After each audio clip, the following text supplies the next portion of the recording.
Here, I'm going to give you a quick example of how to form up and prep for a concrete pad. Now basically what we've done here is we've dug in along the side of this concrete here. We formed a level line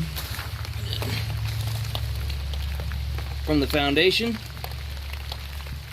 over here to the wall, and we've come off from the pipe over there level to a corner. Once you get it all leveled up, you can use a level, transit, whatever else. You make sure you got good stakes. I bought some 18-inch stakes. They're kind of short. I would have rather went with 2-footers.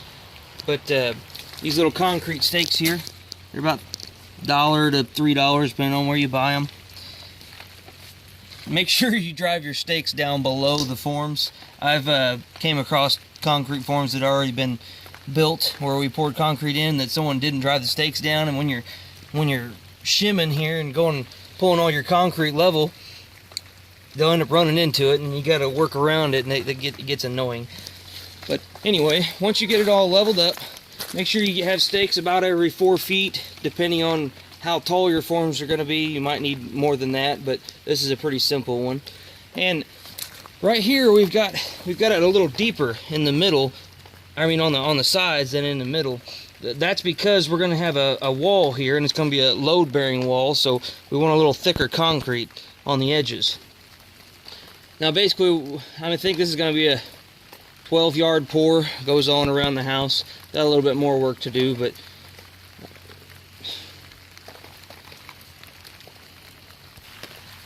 sorry, I had a brief interruption. But see, where was I? Alright, well, whenever you go to pour your concrete, I mean, you can download an app. I use Concrete Calculator. You can find all kinds of them on the App Store. But you measure your thickness. You can string a line across it, measure down from the middle.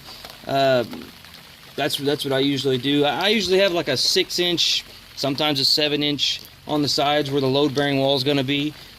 But I mean, the calculator is pretty simple. You enter in your length and width and your depth, and then it'll tell you the exact yardage you need.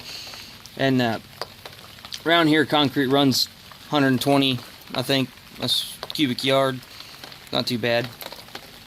But that's about it. I mean, once you get your forms level and your sides dug out a little bit, you lay your plastic down. That's to keep moisture from coming up through the pad.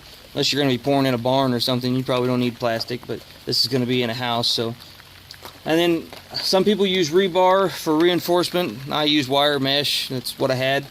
So I overlapped it one square and then just kind of cut it and tied it into itself.